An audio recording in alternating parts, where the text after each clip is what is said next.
Well, good afternoon, everyone, and thank you for joining us today. I was speaking with someone on the CMMC accreditation body's board of directors the other day who said, I think we're finally seeing the light at the end of the tunnel, and I'm pretty sure it's not a train. And after a tremendous amount of hard work and really sacrifice from those serving and who have served on the accreditation body board and its working groups, and to Katie Arrington, Stacy Bosjanek, and others in the CMMC PMO within acquisition and sustainment, and to the industry professionals and the scientists at Carnegie Mellon and Johns Hopkins responsible for the framework, the implementation and rollout of CMMC really is at hand. Now, on September 30th, DoD published the interim DFARS rule, which goes into effect at the end of the month. So we only need to turn the page on the calendar one more time. And while the interim rule enables DoD to include CMMC requirements in RFIs and RFPs, it has created a degree of confusion, and interpretations of the interim rule are inconsistent, and information provided those in industry, and in some cases by those in government, just incorrect. This information, or this afternoon, more appropriately, we intend to clear up some of that confusion. The interim rule also contained a surprise that caught many off guard. It requires organizations that exchange CUI to report a score for NIST 800-171 compliance to the government before their next contract award or renewal. So today's webinar is timely and it intended to help you understand the interim DFARS rule, how it's going to affect your business, and what you should be doing now. My name is Stuart Itkin. I'm CEO of Security Advisors, an independent management consultancy that helps organizations address strategic and operational cybersecurity business issues. I was formerly Vice President of Products and Marketing at Exostar and Global Chief Marketing Officer at the Corporate Executive Board, which is now a part of Gartner Group. So we can get to the next slide.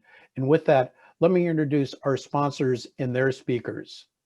Patrick O'Reilly is the Chief Product Officer and co-founder of CyberSaint. CyberSaint develops platforms for automated intelligent cybersecurity program management that empower organizations to build cybersecurity programs that are clear, actionable, and measurable. As Chief Product Officer, Patrick works directly with cutting-edge Chief Information Security Officers and information security and technology teams to help their organizations manage cybersecurity as a business function. Patrick is passionate about helping organizations deal with regulatory pressures, including DFARS and CMMC, by leveraging automation to reduce complexity and gain the visibility needed to meet compliance, reduce risk, and strengthen their cyber resilience. So Patrick, welcome. Next slide, please. Thank you. So Sanjeev Verma is chairman and co-founder of Prevail, a cybersecurity company that provides end-to-end encrypted email, file sharing, and storage for defense companies demanding advanced security, compliance, and ease of deployment and use. PC Magazine, the leading independent product evaluator, has selected Prevail as its editor's choice for best encrypted email and file sharing system, as well as best system for privacy. Sanjeev is a serial technology entrepreneur with a track record of building successful businesses. Prior to Prevail, he co-founded Arvano, which developed mobile wireless infrastructure used by leading mobile operators such as Verizon and Sprint to deliver high-speed 3G data services. Sanjeev helped grow the company from an idea to a large publicly traded company with over $500 million in annual revenue. Sanjeev earned a Bachelor's of Science in Electrical Engineering from Delhi College of Engineering, a Master of Science in Electrical Engineering from the University of Rhode Island, and a Master's in Business Administration from the Massachusetts Institute of Technology, Sloan School of Management. Sanjeev, welcome to you. And finally, next slide, please. Bernard Bach is Chief Information Security Officer at CISARC. CISARC is a technology services firm providing clients with high-quality technology solutions that help their companies grow by aligning IT with the business. CISARC's comprehensive technology services and support have helped growth-oriented companies not only succeed, but thrive. CISARC has helped over 500 DoD contractors navigate the complexities of DFARS, NIST 800-171, and now CMMC. As Chief Information Security Officer, Bernhard provides strategic guidance and direction for CISARC's internal operations and is responsible for providing clients with strategic consulting and guidance that align their business objectives with the technology solutions they need. And with more than 15 years of experience working in the IT industry, Bernhard has focused on helping DoD suppliers navigate NIST 800-171, DFARS, and now CMMC requirements, and has personally led over 50 assessment and remediation projects. So welcome, Bernhard. So next slide, please. Today's webinar is especially important as we approach that light at the end of the tunnel. And today's agenda can be broken down as follows. Now, Bernhard will start by explaining the interim rule, what it means for your business, and what you need to have prepared for an assessment. Next, Patrick will tell us how you can determine where you stand today, what gaps need to be addressed to achieve cyber maturity, and to be prepared for a CMMC assessment. And finally, Sanjeev Verma will explain how one of the most challenging CMMC requirement gaps facing most companies, that being implementing end-to-end encryption, can be addressed in a manner that avoids complexity and reduces cost. Next slide, please.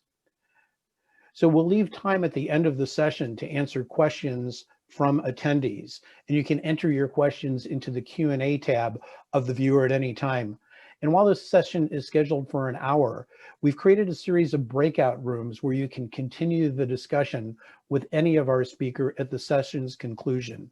The URL for those breakout sessions are shown here, as well as in the chat, and as well as in an email that all registered guests should be receiving. And so with that, let me start by asking Bernhard a question. So why is there so much confusion surrounding the interim rule, and what key things do people need to understand? Okay, thank you so much for the introduction.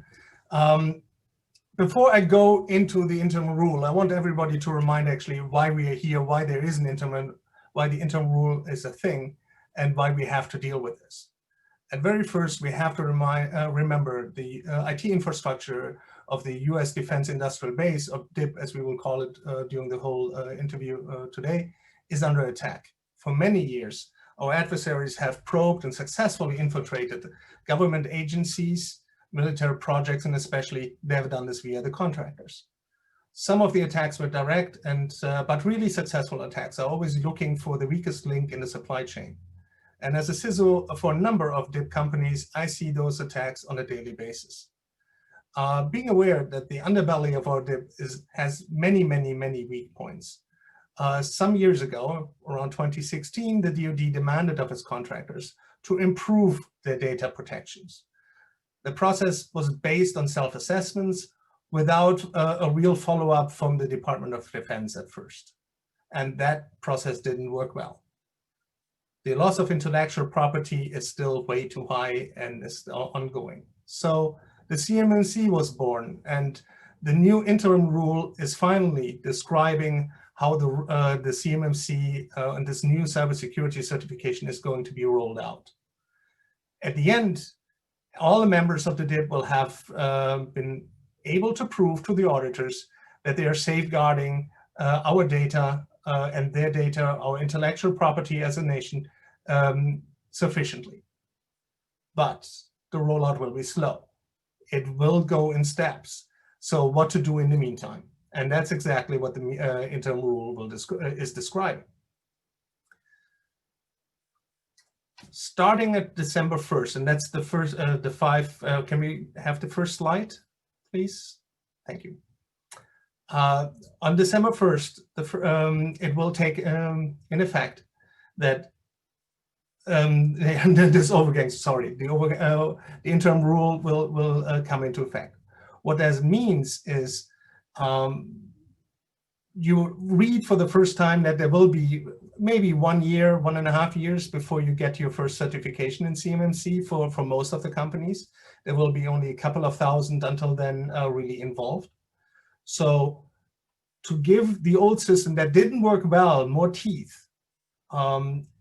something was created, the scoring system, the supplier's performance risk system. Everybody has to report a score, and Patrick will go into the score and how the score is being calculated later, so I will not go into those details. What this will enable is the DoD is to compare apples and apples. We will see exactly on a weighted scale who is doing what and how well are they doing it. And it will be a little bit of a scare for some of them, because a lot of them have to report minus scores. So this is still based on the self-assessment, and the self-assessment that created a system security plan. Without a system security plan, you don't even have a score to report. So those rules that had been put in place to create a system security plan and to create a POEM to get to the score of 110 is still the main requirement for pretty much every company, for every new contract that contains CUI.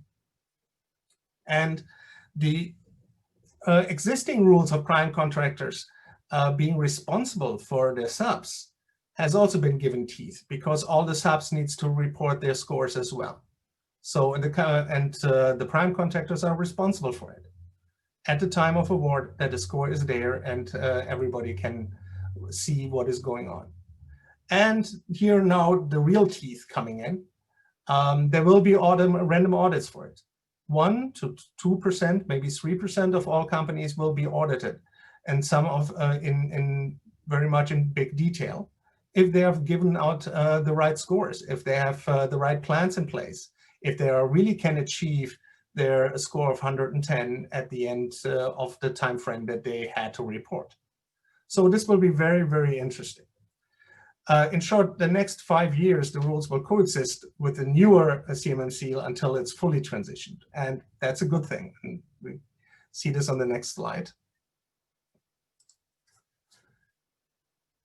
So if you haven't started yet, I want to give you a couple of points to remember. But if you haven't started it, don't wait. You have to have an SSP and POEM. Okay. If you hadn't had it, in the long term, you will need to go to the CMMC level 3 if you're dealing with CUI, and that is pretty much the majority of prime contractors. If you have a prime contract and you're handling CUI, you will have to deal with it. And the other part is not going away. So as we're already bringing this up, it builds up on top of each other. The new rules, the CMMC is built very, very firmly on the rules of the old NIST 171 rules. All of them are still in there. We've got a couple of extra rules additionally. And so we are really going into a way that it's not wrong to start now. Let's wait for the CMMC. You get everything in place now. Get yourself a new score. In general, you will find in the rules you can use an assessment that's up to 3 years old. But is this really what you want? Is this really where you want to go? Because I'm pretty sure in the last 3 years you have made great strides in your company. Also, in the last 3 years, you have improved it. And when you made the POEM 3 years ago, I'm pretty sure you have missed a couple of deadlines. You can't report missed deadlines. So you really want to go there and get a new assessment and bring this all to a new starting point. Once you have the starting point, you have everything. You have to implement this relatively quickly. And there's a good reason for this. If you go onto the next slide, I would want to make if you take one thing today away from this, is that the CMMC auditors will look for maturity. It's not just, oh, I have all of this in place and I got this yesterday in place and don't I look good? But they really want to see you have done this for a long time. You can prove that everybody is using multi-factor in a daily life. It's not just something, oh yeah, we just got it in there and we'll see how it works. You have worked out the kinks, especially in the manufacturing basis. On the manufacturing floor, we see the biggest hurdles for multi-factor authentication. Anybody who is just doing computer work is fine. It's 2 seconds of extra work, but on the production floors, we see a lot of impact there. So what is the difference really between the CMMC and the 171? It's not the technical controls. What really difference is the maturity and the proof that you are mature. And 3 levels, the 3 levels have been created to give you a stepping stone there. So you can say, yes, I'm on the way there and I will be there at one point in time. And when you finally get to the point that you need to have the CMMC level 3 certification, when you get your new score awarded, then this is what it is. You see it. You can see where you go. So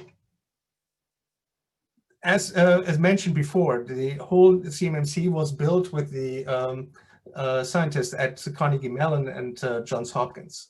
One of the big rules that they brought over from Carnegie Mellon is the CMMI, the maturity levels that come with it. So, there we go. Go ahead. Yeah. I was going to say, so let me ask you a question, and I think it's to your point around maturity. A lot of organizations are looking at the goal as achieving certification, getting through and kind of getting that good housekeeping seal of approval from the accreditation body. But should they really be looking at the ultimate goal of being mature? How should they think about this? The maturity, yes, is the ultimate goal, because once you have the certification, you need to live on the efforts. And that's why they are really, the CMMC has put so much effort on the maturity. It's not just, I have a point in time, I have my certification, I'm good for the next 3 years. But the point is really, I have stepped away from just doing the right thing when it's necessary to doing the right thing every day. And can prove it and make sure it has become a habit. Security is not something in the maturity level that is just something that happens and yeah, we're doing the right thing, but no, it's a habit. It has become a habit, and as we all know, habits start by doing it every day. Right. And my understanding is that when somebody is assessed, the assessor is going to look for documentation that covers some span of time to really demonstrate that they have been mature. It's not show me the logs from yesterday, but show me some period of time that in fact you've achieved maturity. Absolutely correct. We've put this onto the slides here. Those last 3 bullet points there are almost verbatim statements out of the training for the CMMC practitioners. Expect the assessment teams to ensure that each document and the other artifacts provided show sufficient establishment of a process. Not it's there, but it is really established. And it had been one of the extreme points is, let's say, they found that you don't have certain elements in your policy. They don't regard something that's missing out of the policy, something that you can remedy before you get the certification. Because any policy needs to be adapted and adopted by the team, and you need to have the time to record the activities in this plan. So yes, maturity is something that you need to go. They will really very much look at the fact that you have made a habit out of security, and not just something that you got for the time of the audit. Yeah. So you made the point of don't wait. Kind of what's the risk to organizations who do wait and kind of sit back, or put another way, what's the harm to them potentially in waiting? You will not be able to show exactly that you have established your procedures. You will need time to establish them. You need to make them a habit. It's one of those things you have to really repeat and repeat and repeat. And one of the other parts is what people often see, and most IT people most likely see very much projects, when they hear policies the very first time, every time I go through an assessment, they say, oh, you mean a group policy, like a policy and a tool within Active Directory that every time looks at the setting and resets the setting every 2 hours, for instance. So this is very much their mindset, and we have to really train them that a policy is something exactly like that. A written policy is that same thing for humans. Humans have to mature, and maturity takes time. Nothing will be overnight. And that's why start now. You have 1.5 years of time, and tell me something that where you get mature about in 1.5 years. So I think another way of saying it is a policy isn't what's written down. A policy is really what the organization has been doing, and that's what they need to be able to demonstrate. Yeah, I couldn't have said it better. Yes. Very good. How humans need to act, and it just codifies it and trains them. Absolutely. Well, great. Well, thank you. I think that that's given us a lot of insight and guidance. And I know that many are concerned about the journey to CMMC certification. They're concerned about the about the time. They're concerned about the cost, and a lot of them, frankly, don't know where to start. So let me ask and shift to Patrick to say, where and how should organizations begin this journey that we know that they need to start now? Well, first, let me say thanks everyone for coming today, and thank you, Bernard, for that very clear presentation on what contractors are facing. Where to start? Yeah, that really is the question. A lot of companies will start by hiring Bernard. A lot of companies will start, and they do well by doing it. A lot of companies will start with a system of record. The government used to offer a tool called CSAT, a free tool that would help you walk through and generate some of the artifacts for CMMC. Those tools maybe weren't the most modern, so a lot of companies have kind of rushed into the breach to try and help streamline the process. It's really quite a lift for smaller organizations. Some organizations only have a couple of people in IT. It's sort of the mom and pop shop. And it's critical that they get additional resources to complete this. Before we started building the product here at CyberSaint, we went into small DIB shops, myself and my fellow co-founder, and we went through the entire process with them. We were able to streamline it to some extent, and Bernard's familiar with this process, without an automated system, and get the POAM and the SSP within a couple of weeks. It's still pretty arduous. You have to have a lot of meetings, you have to talk about the requirements, and there's a lot of confusion. With a system like CyberSaint or equivalent systems, of course, I believe our system's the best, you're able to speed delivery. You just are. You automatically get support in the form of policies. Bernard was just talking about policy and maturity. We have a policy storehouse in product. So, companies that have no policies, they can just go into the evidence section of the product, and there are the policies templates sitting right there for them to begin using. We auto-generate the reports. We get people out of spreadsheets using our SaaS solution. Spreadsheets are handy, they certainly are, but when you're sending them out and you're trying to sequence, answers and then collate everything and get it together for an SSP, anyone in delivery and companies that have been through this knows that it's quite a lift. So by centralizing the visibility and having everyone know what the requirement is, you can begin to collect the artifacts, the evidence, and then that will all auto-populate into the reports. So, Bernard and myself, and we've seen gains in efficiency that are, have allowed us to drive down the price significantly on delivering for DFARS. It's the same for CMMC. CMMC, has a brilliant score model. It incorporates maturity. It's not the simplest thing to get your head around. Bernard said scientists designed it. They did, it's designed by scientists. Yeah. So I sat down with my development team and we went through all the embedded logic, and we're doing the same for the interim rule, because yet again, the score model isn't the most straightforward thing. So maybe we can switch slides. All right, this is just a quick sort of promotional slide to emphasize where we are as a company. We started out really on DFARS, DFARS and the cybersecurity framework, and all the things we learned on DFARS and the cybersecurity framework led to this, other sectors, other ways to automate, and helping other verticals as well that have different regulatory pressures or different pressures from auditors. We've won some awards lately, which is terrific. We won this Gartner Cool Vendor Award. We're of course very proud of ourselves, but what does that have to do with DFARS and the interim rule? Not a heck of a lot. So let's move along to the next slide. All right, I'm going to talk a little bit about the score model. You know, this is where I'm very grateful to have partners like Bernard, because I can call him up and I can say, can we have a little conversation about what this score model looks like?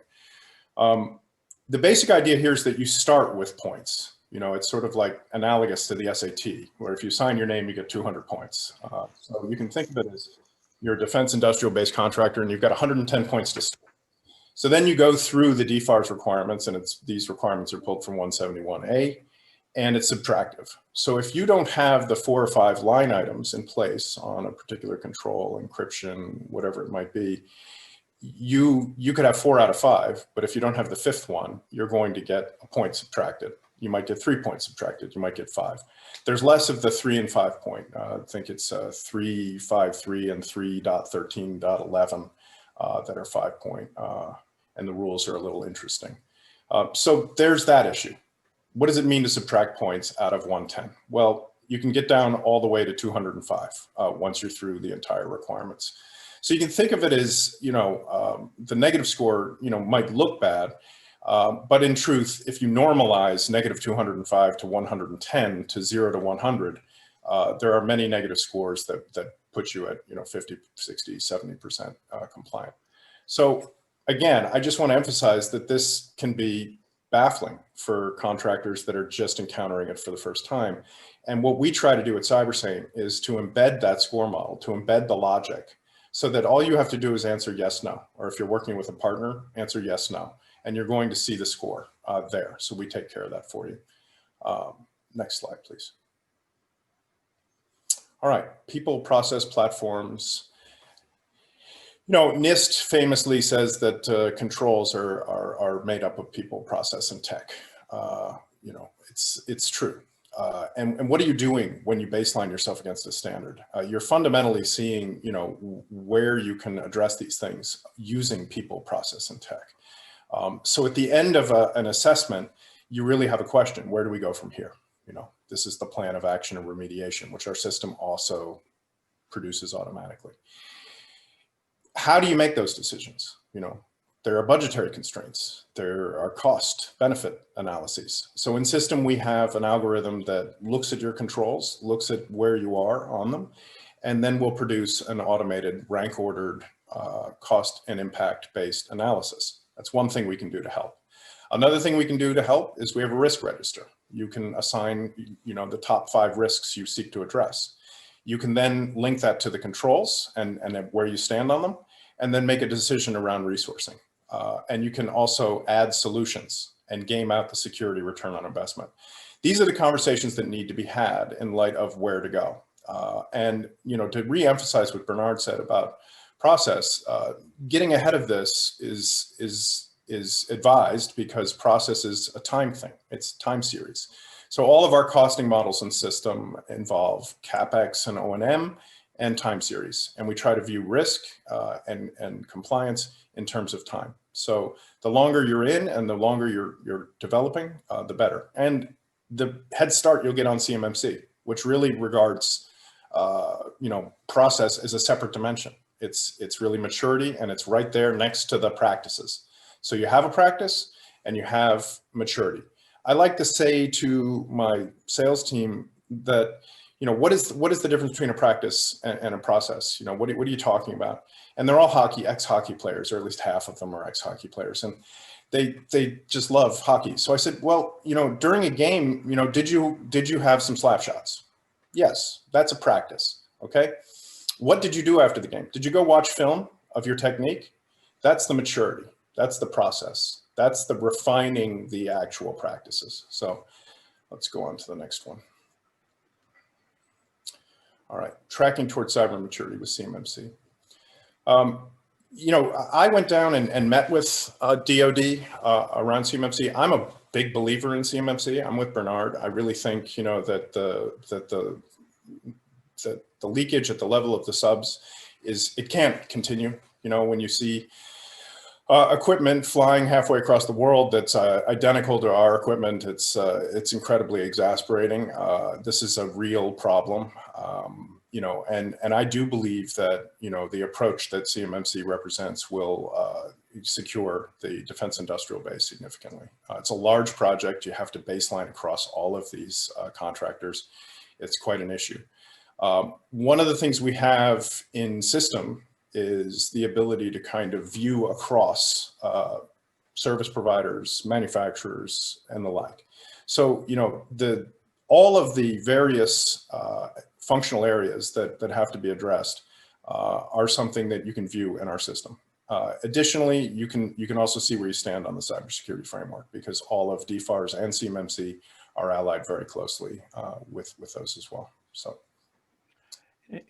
And Patrick, is there any benchmarking that is provided? I know a lot of organizations want to get a sense of, well, where do I stand relative to the, you know, to the pack? Am I better than most? Am I worse than most? Will this give people a sense of where they may stand? It will in time. Once the data is collected after the first round, I think one of the holy grail items is benchmarking. And benchmarking by sector, benchmarking by, you know, whether you're a manufacturer or service provider, benchmarking also by revenue size. All of that will be possible. Good. Next slide. Yes, well, this really reiterates what I mentioned at the top. Our product comes right out of the defense industrial base. You know, it was a stringent regulatory requirement when we came into existence. We thought we were going to be doing a lot more cybersecurity framework assessments, but all the customers who walked through the door were in the defense industrial base. They were small. Then we started getting customers like, you know, the Aerospace Corporation, Ernst & Young, and the senior group that were, you know, that had many, many divisions. So as we grew, you know, we added more functionality to view across assessments as well. You know, working with partners like CISARC and Senior Aerospace and Ernst & Young have helped us, you know, refine the product to deliver, you know, for the defense industries. So to some extent, we are custom built for this problem. And, you know, the interim rule might be throwing people off, but we are adapting quickly on the fly, and we're going to try and make it as simple as possible. Next slide. Okay, efficiency, standardization, and improvement for primes, large-scale implementations. So the basic idea here really is, again, just a reiteration. And you can see on that slide graphic right there, the dual model. So I would say to companies that are, you know, struggling to understand where they stand with DFARS and the interim rule, that, you know, a system like ours can also help run a CMMC evaluation alongside it. So you can prepare while you're doing it at very low cost. We have all the logic embedded. We have all the frameworks in place. And you can see right there that there's a 2.7 on the left and a 2.82 on the right. So we have a dual score model reflective of CMMC. All of our customers that use it are pretty clear that it helps them a great deal. It just is confusing.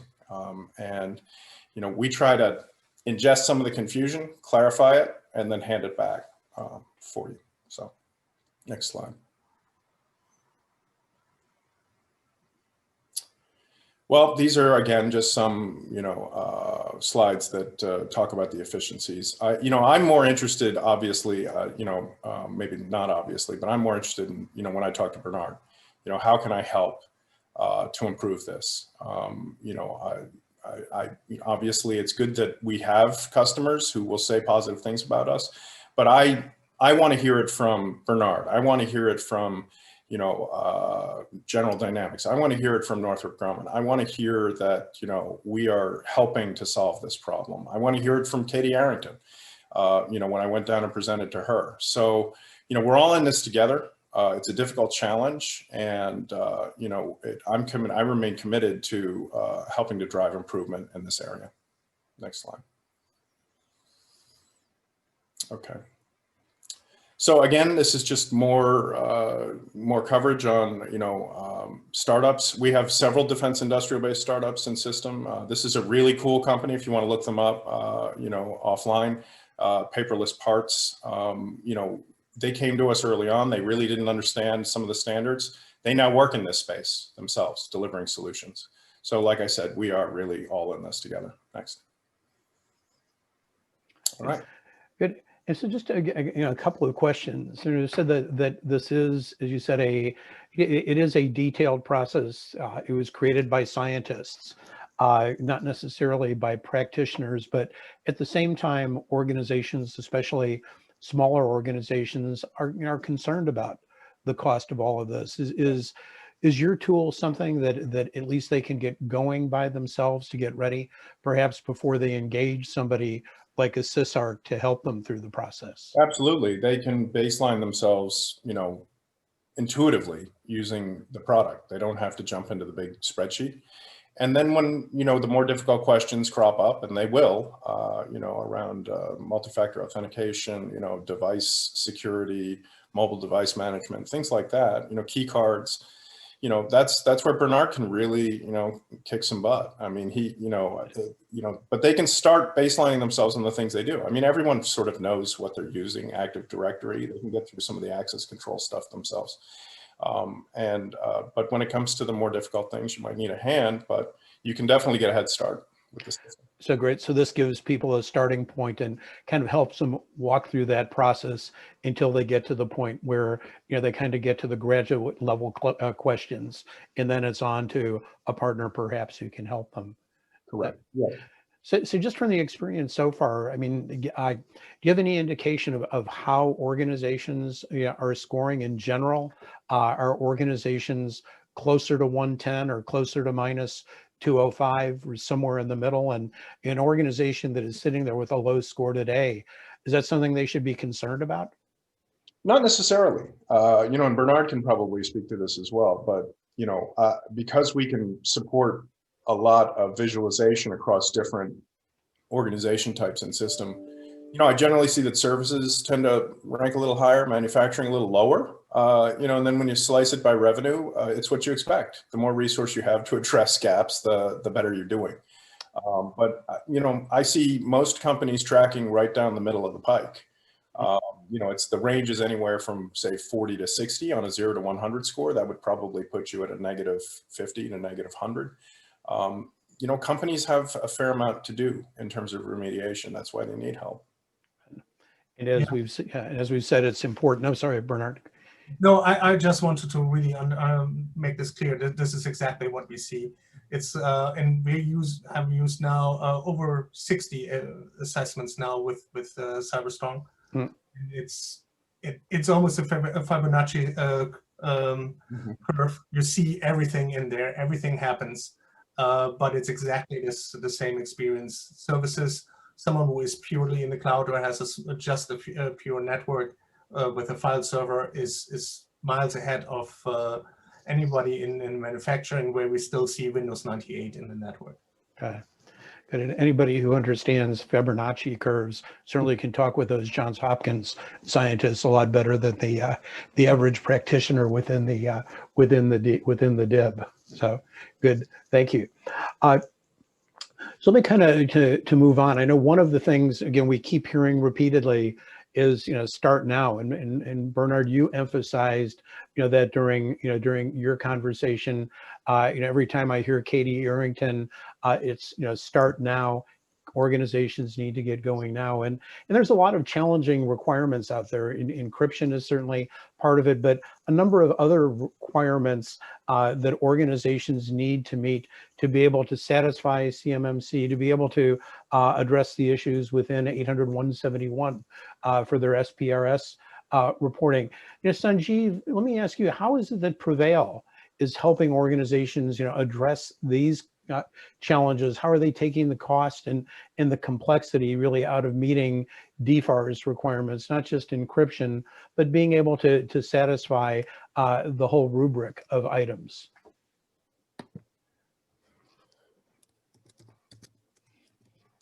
So thank you very much, Stuart, for that question.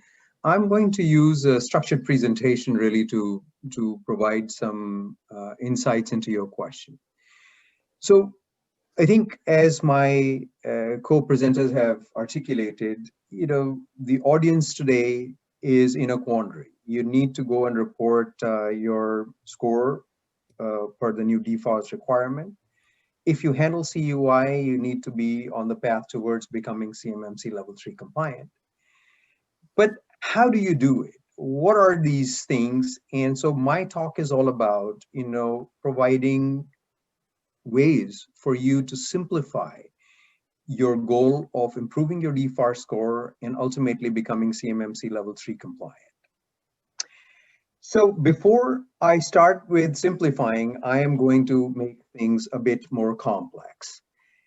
So at the heart of CMMC and DFARS is the objective that you need to go and protect your controlled unclassified information. And your controlled unclassified information is in the form of design documents, files, and you share that with people using email, for example, and you store that and share that using file sharing systems.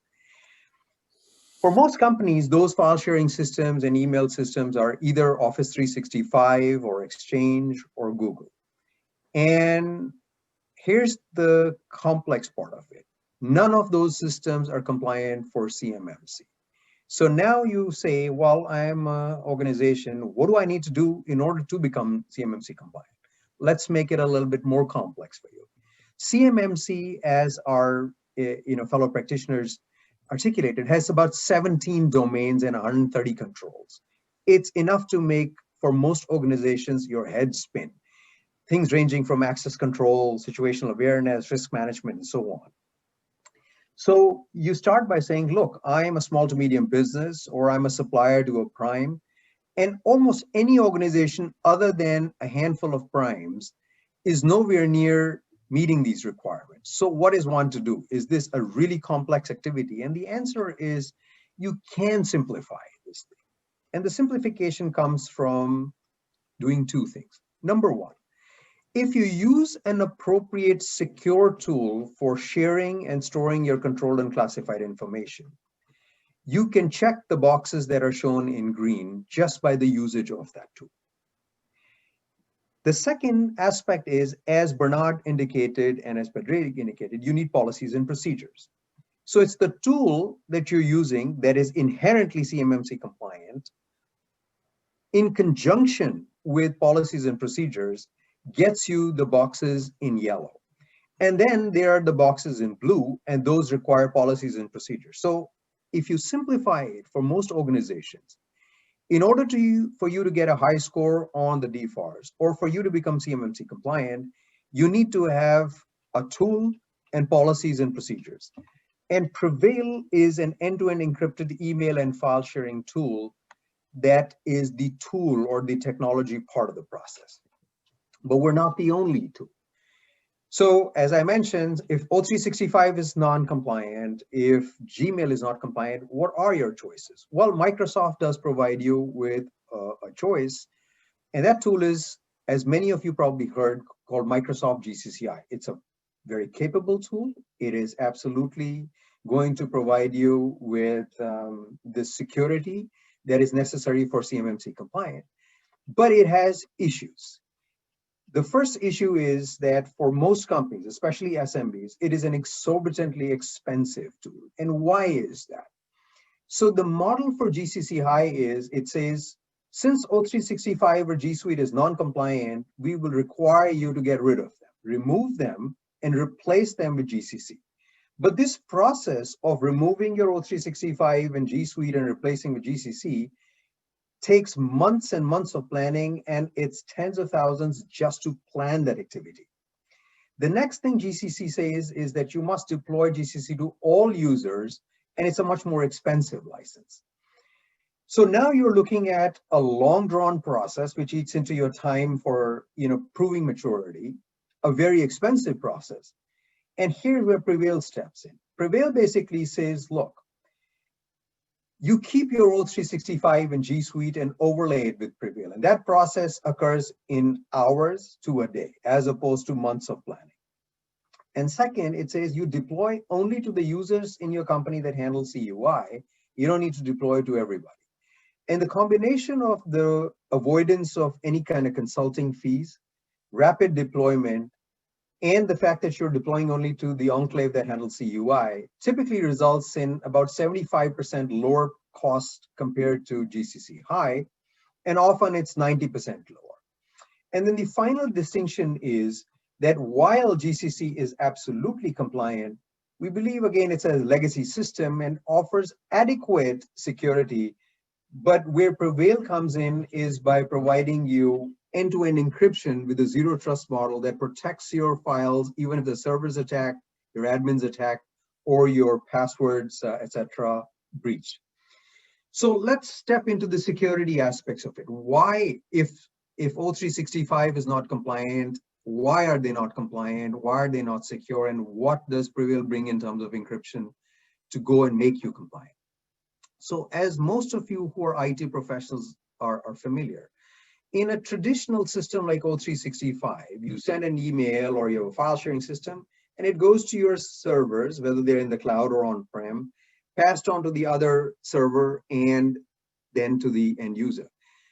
But the fundamental issue here is that these servers can look at that unencrypted information, even if it's encrypted in transit and at rest. And therefore, our adversaries can get to it. They can also get to the information by breaching your passwords or your admins. An end-to-end encrypted system works very differently. What it does is it relies on encryption where all your emails and files, say in Prevail, are encrypted right on your device. As this little animation is showing, once it's encrypted, it is stored encrypted on the server and then delivered to the recipient, and only the recipient can decrypt it, no one else, not even Prevail.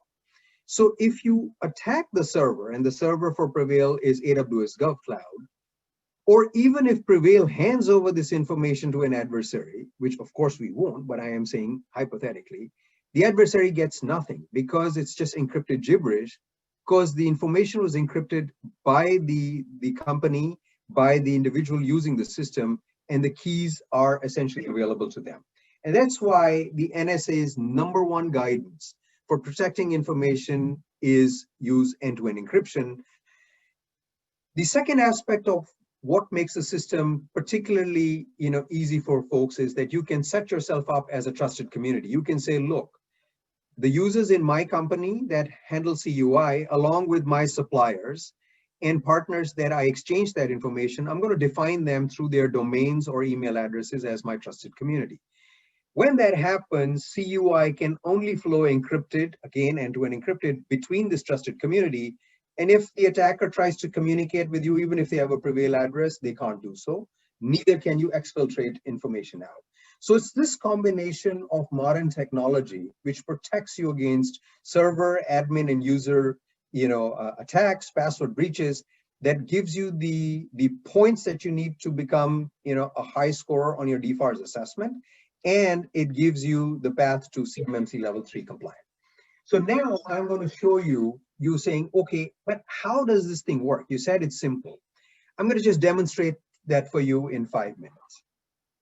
So as I mentioned, you're going to be sharing CUI in the form of email.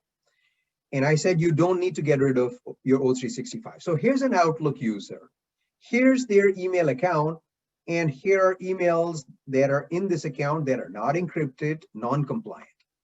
When you join Prevail, and it takes a few minutes to do so, it automatically then can add an encrypted inbox with the same email address to your Outlook. So you don't need to change any email address.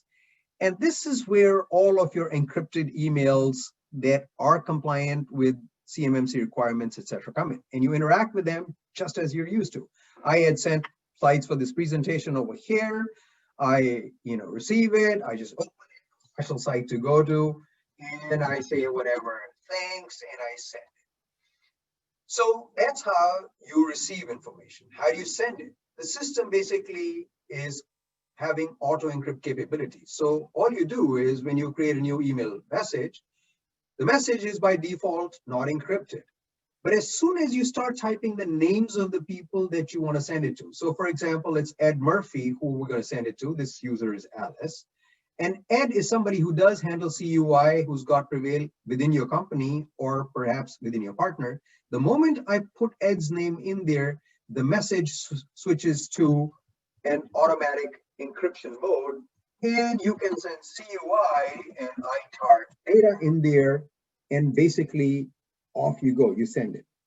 So now let's say at the other end, our friend Ed Murphy was on Gmail, again, a non-compliant system. But Just as I showed you integration with Outlook, you got the same integration with Gmail. You got a secure messages tab in your browser, and the message that Alice had sent, which contains CUI and ITAR, simply just shows up over here. You might also ask, what happens if I want to communicate with somebody who is new? And so you say, okay, I have a new at, newco.com, and the message will by default say it's unencrypted. But if you say that this person is now going to be handling CUI going forward, for example, it's a new supplier, You simply turn the encryption button on, and the new person at your new company gets invited to join, and they can join and communicate for free. They don't have to be paying users. So that's sort of how the email part of the system works. The other part that's equally, if not even more important, is where are you storing your CUI? So again, you can't do that on OneDrive, etc. So this is where Prevail comes in. The other part of Prevail is what's called Prevail Drive. So when you join Prevail, again, it creates this little folder, and this is your Prevail Drive, folder. And all of your CUI, you simply go and stick in over there. You create folders over here, and you are seeing these folders. And these folders are into an encrypted, enable you to be compliant. And I'm going to show you now how simple it is for you to share it with others. So on the left, I just popped over my cell phone. Prevail's an app over there.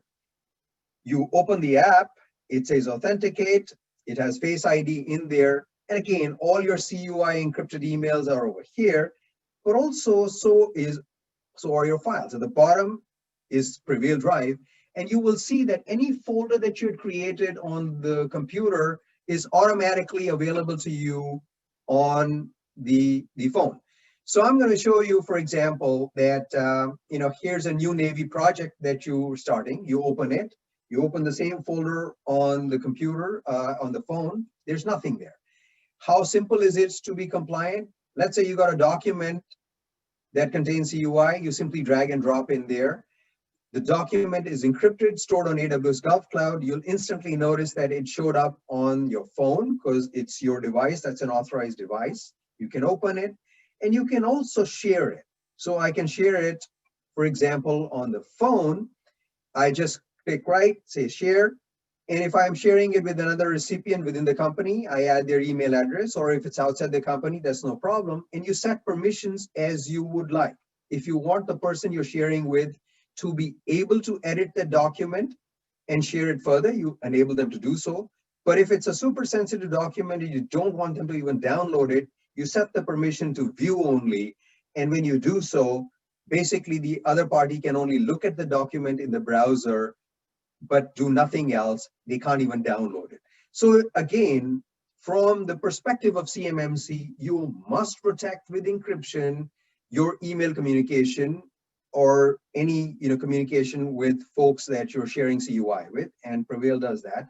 And you must store that CUI in a compliant manner. And I showed this to you on a Windows machine here. It's the same thing. It's integrated on a Mac as well. And it's supported on mobile devices such as iOS and Android. So when you take these in consideration, the easiest way by which a company can move forward is if you are especially an SMB, or if you're a prime and you're compliant, but you want your suppliers to be compliant, is for you to be moving on to this. It takes basically an hour or so to set up. It's an inexpensive system to do so. Your partners can join for free, and that's what gets you on the path to a superb score on your DFARS assessment, as well as getting you solidly on the way to CMMC level 3 compliance. So I think that's sort of how you can see that while all these things are complex, a combination of what Bernard and product from CyberSaint can do, along with the essential tool, which is a core tool for storing and sharing your CUI, that's what gets you to the desired level of protection that the adversaries can't get. So I hope that gives you some color on how to address. And Sanjeev, in the course of going through this process in an organization, working with a partner, say like CISARC may be exchanging a lot of sensitive information. Yeah. And would something like Prevail provide a mechanism to ensure that information is being securely shared with the right partners when kind of going through a process like that? Yeah, so I think that, again, one of the nice things is it's an end-to-end encrypted system. So when you send information, the other party has to, you'll see right there and then whether they are able to receive that information encrypted or not. And so that's the first safeguard. But the most important safeguard is this thing that I shared with you called a trusted community. So as Bernard will probably advise a company that's using Prevail, look, you should limit your trusted community for CUI to your company and that of your suppliers and partners. Enter their domains. And so when that CUI is shared, whether it's in form of email or files, it automatically checks for that and can only share that information with those in your trusted community and not outside. So for example, if you're doing a project and you're not part of an organization's trusted community, but you may be another defense contractor, if you're not part of the trusted community, that information won't accidentally be leaked out. So it's a combination of encryption along with ease of use and policies and procedures that provides you with sort of a simple system that almost anybody can use, and indeed anybody does. I hope that provides you some perspective on that. It does. And again, one other question, it's kind of a multiple part question somebody submitted, saying if the receiver of an email doesn't have Prevail, how is the data encrypted end to end? Do both the sender and the receiver both have to have Prevail? How do I share with someone who doesn't have Prevail? It's a great question. And the answer is, the guarantees come from end-to-end encryption. So when you send a message to somebody who doesn't have Prevail, as I demonstrated, what will happen is the message essentially gets delivered and says, look, you got an encrypted message, you need to join. And they can create a free account, whether it's on the phone or on their computer. And the instant they create an account, and the creation process is about 30 seconds or so on the phone, it asks you your name and your email, it verifies the email. And once you do so, the encryption keys are created. And from this point on, you're able to decrypt the messages, receive them just as I showed you. You can receive them in Gmail, you can receive them on the phone, you can receive them in Outlook. So indeed, the first time it asks you to do so, but what simplifies it is the fact that you can join for free. So it doesn't impose any kind of financial burden on the other party to be able to go and receive that information. Once you've established your identity, from that point on, it's seamless. Good. And we've had a couple of questions. I think, Bernard, this is maybe one for you. Somebody asked, how do I get in line to be assessed? Somebody else asked, my CEO is asking to get for us to get certified ASAP. When can I expect an assessor to conduct an audit? And maybe it's worth saying a few things that somebody might do ahead of that audit or meeting with the assessor. Absolutely, that's exactly the problem. The problem is at the moment, we are still in the Pathfinder process, in the Pathfinder phase, in the preliminary phase of CMMC. That's why what I mentioned, it's being rolled out over 5 years. And in the meantime, you have to do other stuff before. You have to be still compliant with NIST 171 and DFAR 7012.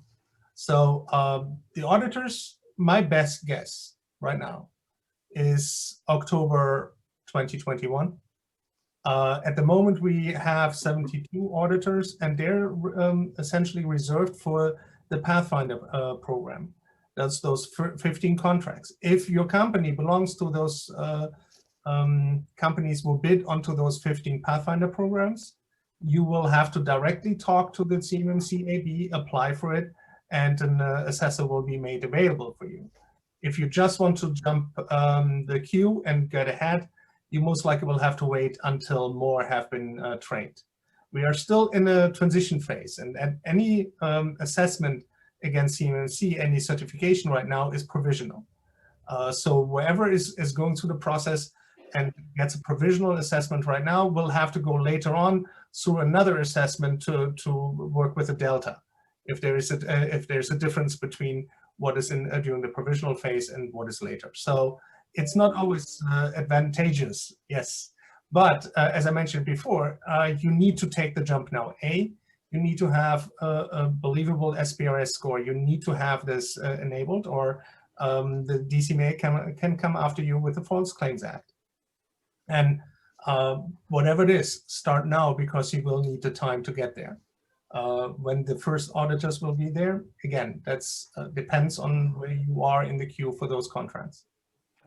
If I may add, if I could add, you know, in essence, even if you look at Bernard's guess at the October timeline, and it's not an unreasonable guess, CMMC demands demonstration of maturity over a period of time. So in essence, if you have to demonstrate anywhere between 3 to 6 months of maturity, you got to have your system and processes ready by the March timeframe, and hence the need for you to start that process right now, because you're ready by March timeframe and you've got a great score and you're practicing. And so at that point, whether it's September or August or October, when the actual audit comes, you are in excellent shape. And also you have a competitive advantage versus, you know, others that may be behind, so that when these contracts come up, you know, you're absolutely in shape for them. And as you also mentioned, Bernard, starting now also ensures that you've got a strong, you know, score to report in SPRS, because no matter what, you know, it doesn't look great if you've got a huge negative score and at the bottom of the 0 to 100 scale. So that's the other reason. Absolutely, and I think that's a really important point, the need to be able to demonstrate maturity, so that if the line doesn't start forming until October for those not in the provisional program, you still need to be able to demonstrate a state of maturity for some number of months. And I've heard as long as 6 months in some cases, which does mean, you know, get there early and do it. And perhaps another thing that an organization should do ahead is just to do a mock assessment, you know, to ensure that that they are at the point that they believe they are and ready to go through and successfully pass that audit. Well, I know that we're at the top of the hour. I interject one thing. So if I have one key takeaway over here, is I think that if there are folks in the audience that do wish to get started, the ideal thing is, I would repeat what I think Patrick said, which is the first thing that you ought to be doing is probably place a call to Bernard and you know, figure out, you know, how do I get moving with this? That would be my recommendation to any company that wants to get started on the journey here.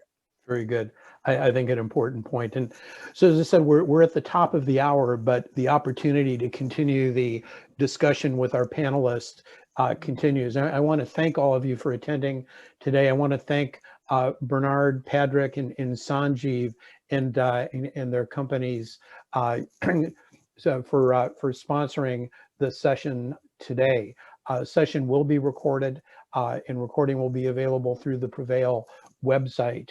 And as you can see now on the screen, the breakout rooms, the URLs for those breakout rooms are shown. And if you sign in, can give the speakers just a moment to be able to get there. We've had a number of other questions that have come in that we haven't had the opportunity to get to. I know some specifically with respect to the use of enterprise on-prem, with respect to ITAR data. And I know that Sanjeev has a lot to say about both of those. So I would encourage you to join those breakout sessions to be able to get further guidance and to have your questions answered. So again, thank you to all, and to our presenters for today.